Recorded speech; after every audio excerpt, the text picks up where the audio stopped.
Welcome to part 2 on the review of the Volantex P51D Mustang 750mm Wingspan, which comes out to 29.7 inches. Had a lot of issues on the first 3 flights, with the maiden and the 2 following flights with this plane. I deviated from my original plan on the landing gear, and I went a different way to reinforce the landing gear.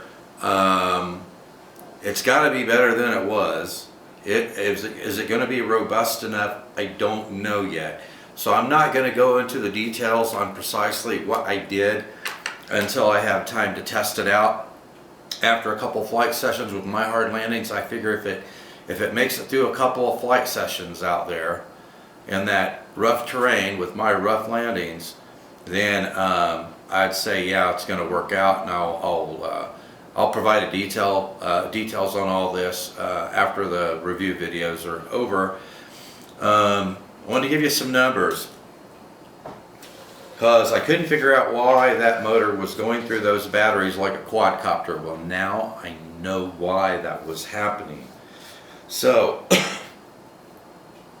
let's see. On the stock motor, I put my load meter on it. I came back, I charged up all my batteries, I put my load meter on the stock motor and prop on a 2S LiPo with that 4-blade 6.7 inch diameter prop. And at full throttle, let's see, where is it? At full throttle on a 2S LiPo, that power system was pulling 11.73 amps. I could not believe that. So I'll tell you why I know that's a bad motor. Because I replaced the motor with a Racer Star BR2208 1400 kV motor. The stock motor that was in it is a 2808 1800 kV. Now, and I put a 7x4 2-blade prop on this motor, this replacement motor, and I replaced the speed controller because I want to be able to fly this with a 3S LiPo. There was no markings on that ESC whatsoever. It was fairly large and heavy for just a 10 amp speed controller.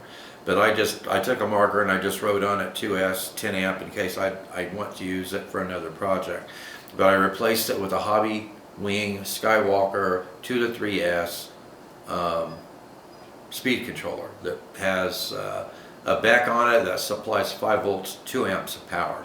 So back to the motor. With a 7x4 prop on that motor on a 2S LiPo, and it feels like it produces about the same amount of thrust as the stock motor and prop did, it was only pulling 5.41 amps at full throttle on a 2S, less than half of the amps that the stock motor and prop were pulling, which is why that power system was going through those LiPos between 2 and 3 minutes of flight time, depending on how much I was in the throttle. Okay, so then, now that I have a speed controller in here that can handle a 3S LiPo and a motor that can handle a 3S LiPo, I left the same prop on it, 7x4 2-blade, put a 3S LiPo in it, and on the load meter at full throttle, it was pulling 9.69 amps. That's more than 2 fewer amps that this power system was pulling on a 3S LiPo than the stock motor and prop was pulling on a 2S LiPo. And that's how I know that motor was bad from the beginning. Now I went back and I looked at the videos again, and when I first start out, the plane has plenty of power, and on the 2S system it was able to pull through big wide loops without any problem whatsoever. But because that battery was falling off so quickly, by the time that I got to the 2-minute mark, it may be able to pull through a loop, it may not be able to pull through a loop, because a couple of times when I was trying to pull a loop, it just failed. It just stalled before it got to the apex of the loop. So I know that I have a good power system in here now, but this plane stock has plenty of power on a 2S system. I don't want to make you think that it doesn't. It just so happens that I got a plane that had a bad motor in it. So I had to replace it. It's not as pretty without the cone and the cowling as it was, but another thing that I didn't like about the stock prop situation was how you had to mount that on there.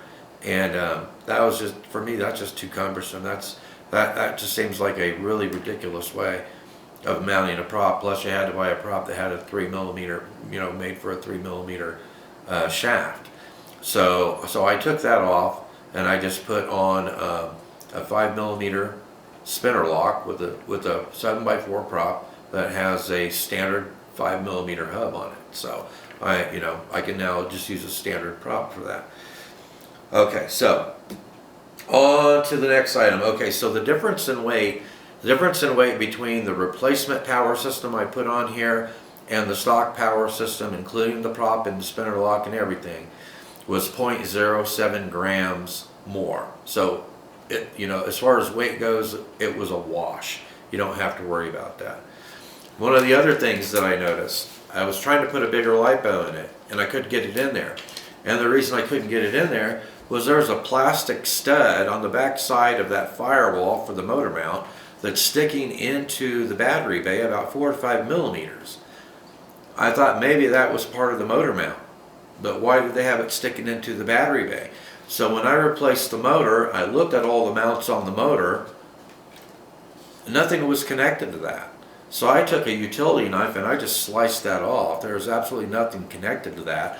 I have no idea why that was sticking in the battery bay, but that is a really good way to damage a lipo.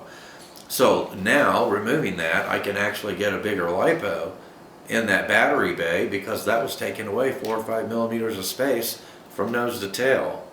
So that's definitely one thing that you're going to want to do with this plane when you get it, is just take a utility knife and cut that little plastic stud off of there. Okay, one of the other things I did, it had extremely lethargic rolls, and I increased the scale on my dual rates, on my ailerons, from 100% to 120%, and it was still lethargic. So I did make mechanical change on the linkage on the aileron. We'll see if that fixes that problem. Now, I know I said when I take it out next time I'm going to have a 3S in it, and I will, assuming my landing gear don't fold up on me. But I want to go out and test it again with a 2S LiPo with this new power system now. I'm going to set my timer for 3 minutes just to be on the safe side, and then immediately check the voltage after I land. If everything is good and I have sufficient power with the power system I have in here now on a 2S, then on the subsequent flights while I'm out there in the same flight session, I will fly it with a 3S on it, and it's going to have plenty of power with a 3S LiPo in this plane. So, oh, and with the ESC that I used, I had to use a 10 centimeter servo extension cable in order to go from where I have the receiver mounted on the back side of the fuselage, and the ESC is up in the front part of the wing. So and it had a short servo cable on it for the throttle, so I used a 10 centimeter extension cable to be able to get that back there, and I included that in the weight calculation, comparing the weight of the stock system to the new system that I've got on here. So it should be airworthy again now. We'll see how well I did on the landing gear when I take it back out, but stay tuned. If it hadn't been for that bad motor, it would have gone much differently. So stay tuned. I will have those flights posted as soon as I have the weather. Thank you for watching. Please give a thumbs up. Don't forget to subscribe, and I will see you in the air.